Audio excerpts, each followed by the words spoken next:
Yeah, it's tough. I don't even know where he is. I don't know if he's safe. I know how scared he is. He was expecting to see me today. Jeff Reichert spent all of Father's Day weekend alone. His only son, Grant, now 12, wasn't even allowed to call his dad. Silence on his dad's birthday, too. This is the pain of family injustice. And he's in danger. I can't do anything about it. If I try to lift a finger, I'm going to throw him in jail.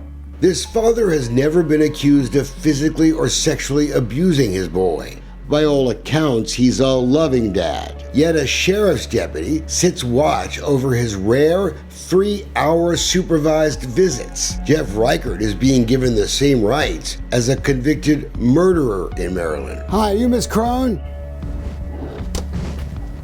That was our welcome to Annapolis, Maryland. Okay. We went there to investigate this place, the Anne Arundel Circuit Courthouse. I'm Allison Asti. I've lived in Anne Arundel County my whole life. And a judge who has denied this father the right to be a father. What am I guilty of? So I'm trying to protect him, and nobody's listening in Anne Arundel County. This tale of family injustice actually begins north of Annapolis, in Baltimore City, after a marriage that lasted less than 2 years. Jeff Reichert and his ex-wife, Sarah Hornbeck, spent the next 11 years in court in a war over custody of their only child. They are both lawyers. Then the headlines in the Chesapeake Today. Hornbeck's drunken rampage in her car, hitting multiple other cars. Charges she assaulted a cop. There were other episodes too. Hornbeck had passed out drunk at a Best Western motel, leaving her children to fend for food themselves. A Baltimore City court issued a protective order. Reichert didn't press charges because Hornbeck agreed to give him primary custody to avoid a trial. I was in heaven. It's the happiest I've been really in my entire life. Her visits would be supervised, and she'd have to routinely prove she wasn't drinking before she could see her son. Reichert and his son eventually moved to Virginia Beach. She can't drink, ever, around him. He's the one who's suffering the trauma.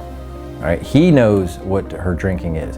He sees it, he saw it, he was abused by it. So how did Reichert's heaven so quickly turn into hell just 9 months later? I need someone to get to the reality of what happened here. Why? Sarah Hornbeck was on criminal probation, the subject of a protective order because she was considered dangerous. But she suddenly decided to seek her own protection to make sure she got more visitation. But Hornbeck didn't ask for her protective order in Baltimore City where she lived, not in the courts that had ruled against her. Instead, Hornbeck came to Annapolis, a new court, complaining about mean text messages and old allegations about her pregnancy a decade before that had already been litigated up in Baltimore. Quoting, "When we were married, he pointed a handgun at my head and said, 'I'm a trained killer.'" Did you ever put a gun to her head? Never. Reichert was a military lawyer. Never owned a gun in my life. Never fired one outside of the Army. Hornbeck started to call police. Reichert ignored court orders too, and it triggered an unusual response in what was clearly a custody fight. I had 52 law enforcement at my house in 3 weeks in the summer of 2020. I was arrested 4 times total, 3 times in my house in front of Grant, physically, forcibly arrested, shackled and cuffed and taken out of my house 3 times. We count 24 criminal charges. All were dismissed. Hornbeck used the address of a boyfriend to get into court in Annapolis, but it gets more bizarre. She then claimed to live with the 75-year-old owner of this home in Severna Park, Maryland, along with Grant and her son from another marriage. There were even pictures of Grant's room shown in court, but never a picture of the boy in his supposed bedroom. And there's like no pillows matching and like all these toys and pictures of Grant on the wall. And it's all staged. He never lived there? Never lived. He's never been there. Ever. Ever.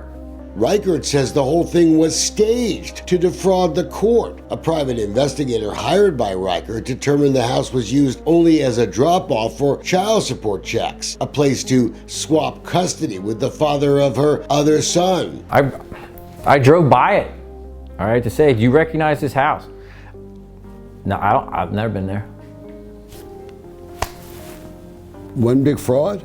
It is a fraud. There's evidence Grant never lived with his mother in Anne Arundel County. Judge Asti should have ordered an immediate investigation. She didn't. Neither did this woman, Helen Laird, a courthouse social worker appointed to help decide custody. Laird issued this 18-page report, and it was a shocker. She recommended that custody be flipped to the mom, reversing what the Baltimore courts did to protect Grant. They set it up so that it would go one way then. That's why they did it that way. You think it was a setup? Of course. Journalist Michael Volpe has done good work exposing family injustice cases across the country, and he knows exactly what happened to Jeff Reichert. I think if enough people speak out, this will break through to the mainstream and it'll stop. Remember the mom's drunken demolition derby? The motel incident? You won't find a single word about any of it in this document. Laird intentionally left them out, but it was that time period that made Grant so scared of his mother. It's not the first time Helen Laird has been accused of bias in a custody evaluation. Robert Gardner is still suing her. He hasn't seen his son in 5 years. I don't believe that there's any difference in the emotional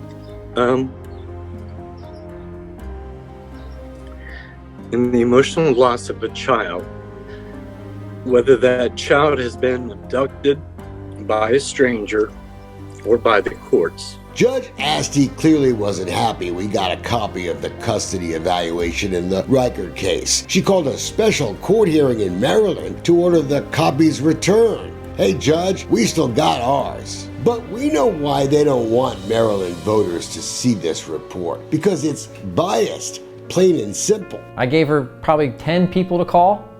Wayne, my parents, my brother, like 5 of the parents I coached in Severna Park, my old boss. I mean, all these people, everyone, call everybody. I have nothing to hide. Please call them. Laird only interviewed Reichert's ex-fiancée and a disgruntled former employee who worked for just a few weeks at Reichert's home. She never stepped foot in Reichert's house, ignored many of the required rules in Maryland for custody evaluation. Laird even commented on Reichert's appearance. During the pandemic, he let his hair grow out. Laird called him disheveled. And she only interviewed the boy at the center of this custody fight one time for about 30 minutes. Yet she was able to question his hatred and fear of his mom, quoting, "Rejection of his mom is of unwarranted magnitude," suggesting he was being coached by his dad. Quoting, "The negative scripts presented by the father are echoed by the child, often using the exact same phrasing."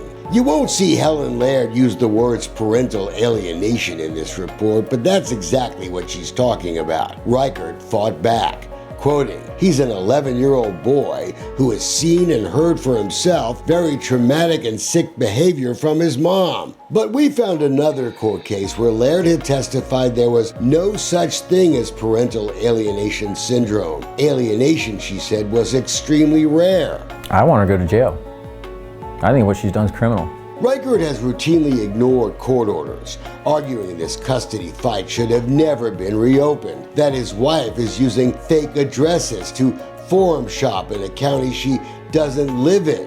In February, Judge Asti went even further. Jail was no longer enough, ordering Grant be separated from his dad for at least 90 days. Absolutely no contact, so he could get to know his mom again without interference. That's what Helen Laird recommended. Inside the courtroom that day, the young boy repeatedly begged to hug his father before he was taken away. I'm begging you, he said. Please give me 5 minutes just to say goodbye. He's the only person who's ever looked out for me my entire life. It is a child's outcry we heard for ourselves. Then they're screaming up and down in court, saying how terrible of a person my dad is, and my dad's the exact opposite of that.